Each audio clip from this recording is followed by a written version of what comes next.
primeiros pergaminhos foram descobertos em uma caverna remota nas margens ocidentais do Mar Morto em 1947. A história começa com um pastor beduíno que estava cuidando de seu rebanho em cima das colinas. Um dos animais entrou em uma caverna e ele tentou assustá-lo. Jogou uma pedra e ouviu quebrar alguma coisa. Ele correu para ver o que tinha quebrado e encontrou um jarro. Encontrou alguns pergaminhos. Muhammad Ed-Dib encontrou 3 antigos pedaços de pergaminho com escrita hebraica.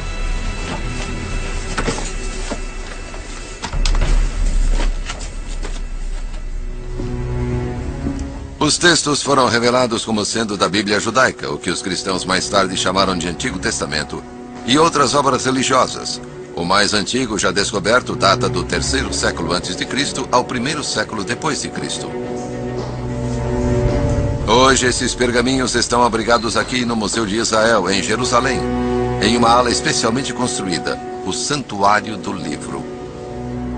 A peça central do santuário é um livro de Isaías. É 1000 anos mais velho do que qualquer outra cópia previamente conhecida. O mínimo que eu posso dizer é que esta é verdadeiramente uma experiência religiosa. Não é só por eles serem textos bíblicos. É que eles são os mais antigos textos da Bíblia. E estas palavras têm sido faladas para gerações de pessoas há literalmente milhares de anos. Os pergaminhos de Isaías no Santuário do Livro são uma réplica. O tesouro real, o pergaminho original, é mantido nestes cofres. Aqui está. Aqui está. Este é um dos 4 segmentos dos pergaminhos do livro de Isaías descoberto por beduínos. Quantos anos tem? Este, especificamente, é do 2º século, por volta do ano 100 a.C.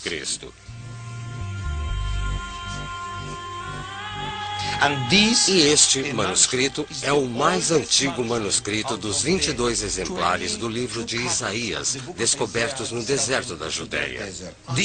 Este é o mais antigo manuscrito bíblico do livro de Isaías do mundo. Está quase perfeito, é lindo. Inacreditável.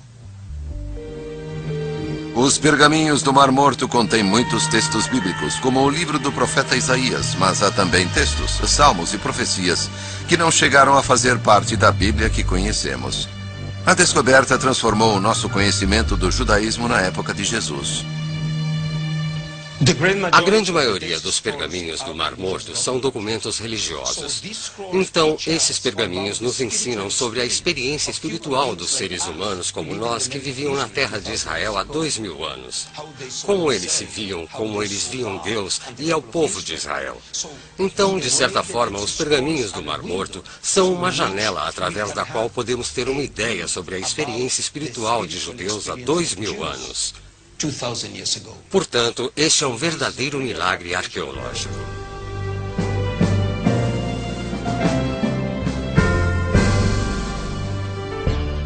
Todos sabemos que a Bíblia é a legítima palavra de Deus franqueada a todas as pessoas. Mesmo que alguns duvidem disto, a certeza teológica de que Deus se comunicou com a humanidade através de uma linguagem que pudesse ser entendida e é, sem dúvida, a base do judaísmo e de todo o cristianismo. Vejamos uma comparação a mais, desta vez, acerca da integridade textual do Antigo Testamento. Trata-se da sensacional descoberta dos manuscritos do Mar Morto em Khirbet Qumran, no deserto da Judéia. Antes, porém, de comentarmos essa descoberta, seria interessante dizer que, em relação ao Antigo Testamento, até ao achado desses manuscritos, a cópia mais antiga em hebraico que possuímos do texto completo do Antigo Testamento datava de cerca do ano 1000 depois de Cristo. Era o Codex Babilônicos Petropolitanos, que fora produzido ou copiado 1400 anos após o Antigo Testamento haver sido completado. Como você vê, um hiato deveras complicado para se estabelecer a fidedignidade textual das Escrituras. Havia, claro, um outro texto, o Papiro Nash, que contém uma porção hebraica de Deuteronômio 6, 4 e 5 e que foi encontrado em 1902.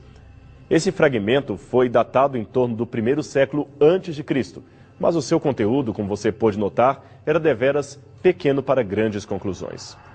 Assim, com cópias de manuscritos tão tardias em mãos, os especialistas em teologia bíblica se viam às voltas com o problema de provar que não houve graves alterações anteriores ao texto que possuímos. Imagine que algum capítulo houvesse sido deliberadamente acrescentado ou suprimido. Em 1939, Sir Frederick Kenyon, diretor do Museu Britânico e autor do livro Nossa Bíblia e os Antigos Manuscritos, expressou seu pessimismo em dizer: "Acho impossível que se encontre qualquer manuscrito do texto hebraico que seja anterior à formação do texto massorético." Ora, quando ele diz texto massorético, está se referindo às cópias hebraicas feitas a partir do ano 500 depois de Cristo. Logo, na sua opinião, seria impossível encontrar uma cópia do texto hebraico que antecipasse o sexto século. Isto ele dizia por supor que os manuscritos antigos jamais sobreviveriam tanto tempo. A impossibilidade de Kenyon tornou-se miraculosamente possível num achado bastante providencial, que foi a descoberta dos manuscritos do Mar Morto, e Kenyon viveu o bastante para testemunhá-lo. Tudo aconteceu nesta região desértica por volta de 1947 e teve como destaque este platô conhecido como Khirbet Qumran, que fica próximo ao Mar Morto, ao sul da antiga Judéia. A região, como você pode ver, é bastante inóspita e ficou por séculos abandonada a partir do ano 70 depois de Cristo. Mas quem habitou nesta região e guardou os manuscritos que ali foram encontrados? Esta é uma pergunta bastante importante para o debate atual. O que sabemos é que estas milenares montanhas em redor cercavam uma antiga comunidade, que na visão de alguns era formada por judeus essênios, que viviam no deserto isolados das grandes cidades. Porém, na opinião de outros, os restos das escrituras aqui encontradas e das construções revelam a presença de um grupo de escribas judeus a serviço do templo ou ainda o esconderijo natural de uma biblioteca judaica retirada de Jerusalém antes do ataque dos romanos no ano 70. Seja como for, aquele local foi o palco de uma extraordinária descoberta a favor da Bíblia Sagrada. Naquele ano de 1947, segundo uma das muitas versões, um evento envolveu um garoto beduíno chamado Muhammad Ahmed El-Hamed, que aqui aparece numa rara foto junto ao seu irmão quando possuía 20 e poucos anos. Muhammad, que na época do achado ainda era um pré-adolescente, saiu um dia à procura de algumas cabras perdidas e se deparou com uma fenda natural numa das rochas. Curioso, ele jogou uma pedrinha dentro da fenda, talvez para verificar se animais estivessem lá dentro ou se as próprias cabras estivessem ali escondidas. E o que ele ouviu foi o barulho de jarros se quebrando. Correndo para o acampamento de sua tribo, o jovem beduíno chamou um adulto e o levou até o local do achado, na esperança de que se tratasse de um grande tesouro. Juntos, eles escalaram a parede, pois a fenda ficava num escorregadio terreno na ponta do platô, e se surpreenderam ao encontrar dentro da gruta grandes jarros de barro como este, lacrados com tampa. Isto aumentou ainda mais a ideia e a possibilidade de conterem pedras preciosas ou algum tipo de tesouro qualquer. Para sua frustração, porém, o que encontraram nos potes eram imensos rolos de manuscritos envoltos em tecido. Alguns dizem que eles venderam os vasos, 7 ao todos, para um comerciante em Belém que chegou a enfeitar a sua loja com os antigos pergaminhos. Outros já afirmam que foi para um sapateiro cristão sírio, que os comprou com o fim de usar o couro para remendo de sapatos. Seja qual for a versão, ao que parece, alguns membros do grupo perceberam que os manuscritos poderiam ser valiosos para colecionadores e investigaram por conta própria outras cavernas, na tentativa de buscar outros manuscritos. Até que finalmente foram presos pelo Departamento de Antiguidades da Jordânia, que proibia escavações clandestinas. O Estado de Israel, reconhecido formalmente apenas em 14 de maio de 1948, só ocuparia a Cisjordânia após a Guerra dos 6 Dias, em 1967. Por isso, a região nessa época ainda estava sob o domínio da Jordânia. Sendo assim, com as pistas dadas pelos beduínos e a ajuda de arqueólogos de várias instituições, outras 10 grutas foram descobertas, pesquisadas e catalogadas como contendo manuscritos antigos. Entre os rolos havia muitos documentos judaicos antigos, alguns até desconhecidos, e muitas cópias de textos do Antigo Testamento, datadas de aproximadamente 300 anos antes de Cristo, o que corresponde a cerca de 1000 anos mais antigas que as cópias massoréticas. Só para lembrar, a cópia massorética mais antiga e incompleta do Antigo Testamento que dispunhamos datava de 850 depois de Cristo. Quando se comparou, por exemplo, a cópia de Isaías encontrada em Qumran com o texto que hoje possuímos, verificou-se que, de fato, Deus protegeu a integridade do texto, pois se houvesse qualquer mudança, por mais comprometedora, ela estaria evidente. Afinal, o texto qumrânico foi produzido muito antes de haver até o cristianismo.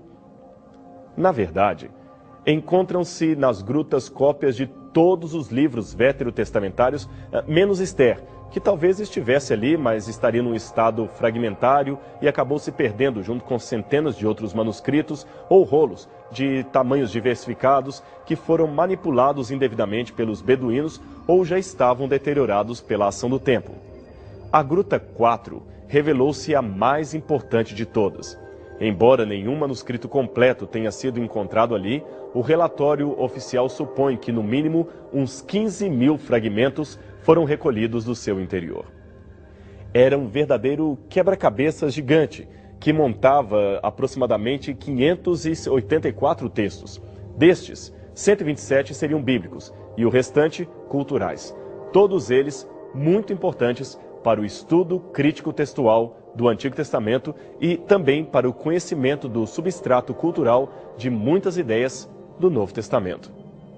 Um exemplo é o fragmento do Apocalipse judeu, escrito em aramaico, que traz as expressões Filho de Deus e Filho do Altíssimo aplicadas ao Messias vindouro. O seu texto diz o seguinte: Ele será denominado Filho de Deus, e lhe chamarão Filho do Altíssimo. O seu reino será um reino eterno, e todos os seus caminhos em verdade e direito. A terra estará na verdade, e todos construirão a paz. Cessará a espada na terra, e todas as cidades lhe renderão homenagem. Ele é um Deus grande entre os deuses. Seu domínio será um domínio eterno. Outro excelente esclarecimento vem de um manuscrito encontrado nas grutas chamado de Regra da Guerra. Ele traz a mesma expressão usada por Cristo nas bem-aventuranças, quando referiu-se aos felizes como os pobres de espírito. Antes do achado de Qumran, esta expressão de Jesus deu lugar a muitas interpretações, a maioria delas de cunho social. Mas agora, com a publicação destes textos do Mar Morto, entendemos o que esta expressão idiomática significava naquele tempo. Pobres de espírito significa humildade e submissão à vontade de Deus, mansidão na relação com o seu próximo.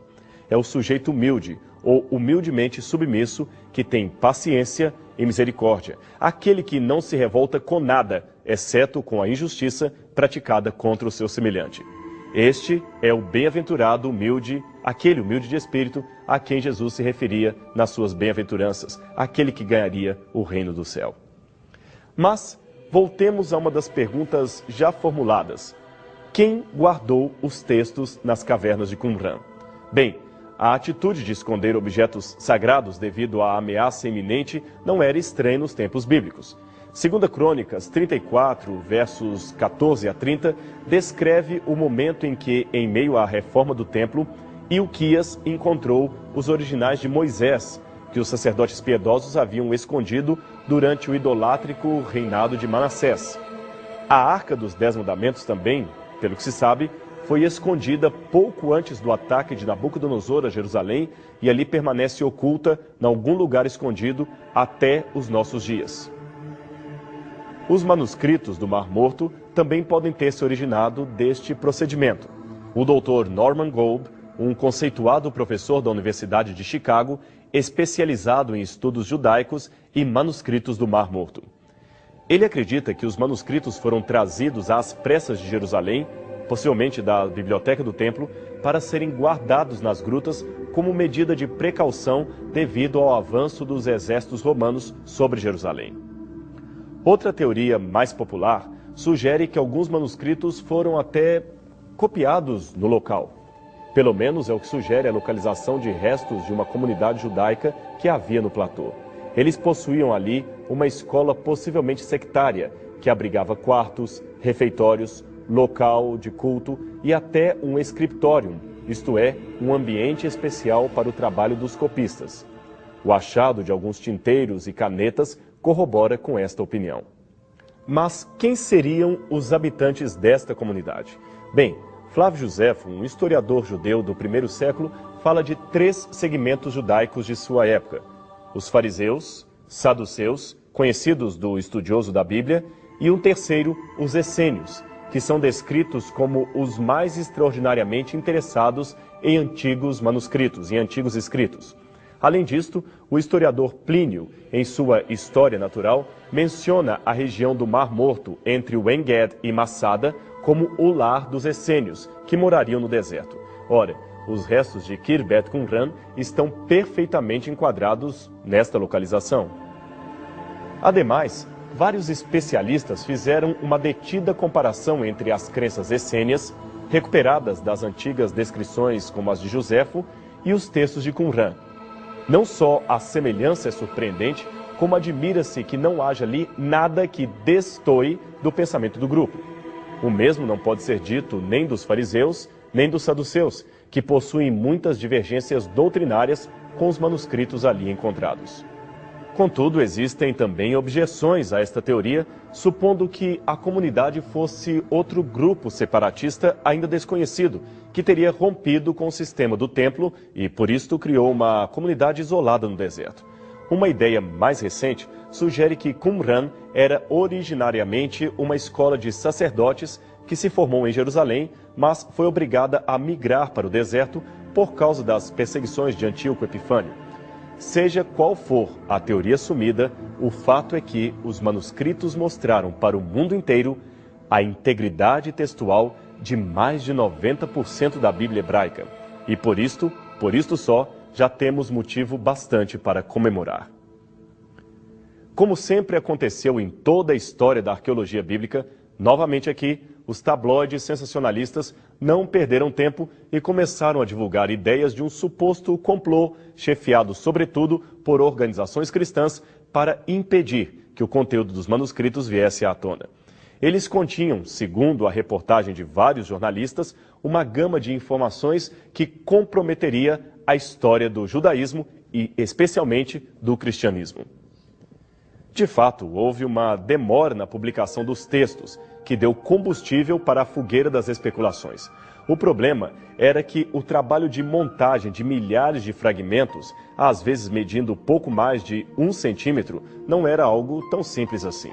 Na mente leiga dos sensacionalistas, os manuscritos teriam sido encontrados como se fossem livros empoeirados numa estante de pouco mais de 50 anos. Bastava lê-los e dizer o seu significado. O meticuloso trabalho das equipes não era nem de longe parecido com este. Os milhares de fragmentos, como você pode ver nesta foto, eram muitas vezes minúsculos.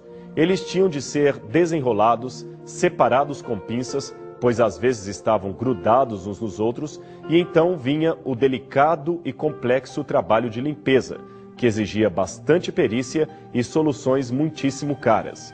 Finalmente, depois de todo esse árduo empreendimento, era hora de classificá-los por grupo e começar o lento trabalho de montagem do quebra-cabeça que daria forma ao texto original. Visto que faltavam muitas partes, algumas vezes era praticamente impossível reconstruir o parágrafo ou até mesmo o texto inteiro, embora estivessem agrupados pela cor do pergaminho ou pelo formato da letra. Toda esta identificação exigiu dinheiro, tempo, paciência e alto grau de habilidade. Por isso houve a demora na publicação dos textos. Posteriormente, outras razões de ordem técnica e política, devido às guerras do Oriente Médio, resultaram num atraso ainda maior para as publicações que deveriam ser lançadas ao público entre 1960 e 1970. Hoje, porém, passada toda esta efervescência, os manuscritos estão, em sua maioria, publicados em edições críticas e populares, inclusive em português. Ao contrário do que estava previsto pelos críticos sensacionalistas, nada houve nos manuscritos do Mar Morto que pudesse enfraquecer numa vírgula sequer a mensagem e o entendimento que temos acerca de Jesus Cristo e das origens do cristianismo. Pelo contrário, ampliou-se a compreensão do contexto histórico do Novo Testamento e confirmou-se a confiabilidade textual do Antigo Testamento. O Deus que inspirou a produção das Escrituras preservou-as de um modo assombrosamente maravilhoso. E este é mais um indício de que a Bíblia Sagrada é a legítima e eterna Palavra de Deus.